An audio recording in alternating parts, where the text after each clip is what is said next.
ni Arlene, currently employed as SM supermarket employee. I have 2 kids. Akala ko po gano'n na lang kasimple yung buhay. Kumbaga po, living a simple yet happy life. Until such time po na na-diagnose ako ng papillary thyroid cancer. Nag-undergo po ako ng 2 major surgery and radioactive therapy. Akala ko po after po ng aking second operation, okay na po yung lahat. Pero doon pala po mas simula yung matindi kong laban kasi naapektuhan po aking parathyroid gland and na-diagnose po ako ng hypocalcemia. Ang aking po radioactive therapy din, release po ako nandun sa ospital. Wala pong galing lumapit kasi kung malalapit daw po sa akin ng bigas, matutulog daw po yung baby. So, ganun po kalakas yung radiation. Hindi lang po yung cancer silang naapektuhan, pati po yung bukod cell. So, naging sobrang mabagsak po ang aking immune system na madalas po ako magkasakit. Madali po ako makakapol din ang aking hypocalcemia at sobrang po naging struggle po kasi lagi po bumabagsak ang calcium po, hindi po na-reach yung normal level and pag po bumabagsak na yung calcium po, nanunginit na po ako, naninigas ako, weird na po yung mata ko, sobra na po yung palpitation, hindi na po ako makalakad. So wala po akong nilabagsak na lagi po sa hospital. Minsan po in 1 month, 3 times po ako naka-admit sa hospital. So ganun po yung buhay, hindi siya normal. Ang routine po ng buhay ko is bahay, SM, hospital. So ganun po. Nag-prepare ako kay Lord, kaya dadating sa point na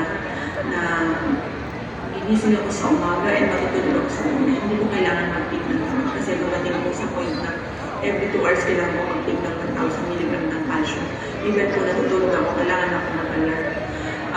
Ganun po hanggang sabi ko nga po, sa bawat pala disappointments, mas sobra yung will ni Lord na mas dapat tayo magtiwala kasi 12 years of suffering. Kasi 2010 po yung second operation ko. In 2020, pinakilala ni Lord sa akin si iFern. Simula pa nung mag-take ako ng iFern Power Training. Never na po ako na-admit sa hospital. Never na po ako na-admit sa operation.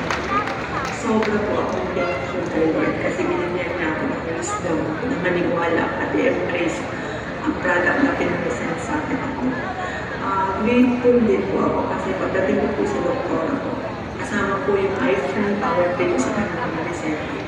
So, sobra po akong thankful kay Lord kasi binigyan niya po kami ng pagaya ni Sir po na adaptin na sinap po yung nagandaan para po kasi natin yung nagandaan. Kaya po ako patuloy po akong share kasi alam ko isa ako sa pagkain Lord na magbibigaan ko kasi baka po ako yung sagot sa dasal ng maraming tao. iFern really changed lives kasi nilaro po ni iFern o tinanong ko yung dati ni SM Bahay Hospital ngayon po SM Bahay iFern. Kaya po sobrang po akong thankful and I suggest po sa mga healthy, take power trio para po mag-boost lalo ang immune system natin, hindi na po tayo magkasakit. And sa mga may sakit naman po, mag-vitamins tayo ng iFern kasi habang po pinalalakas ang ating resistensya, unti-unti niyo po pinagagaling kung anong sakit ang meron tayo. Thank you Lord, thank you Sir Tom and mga team. iFern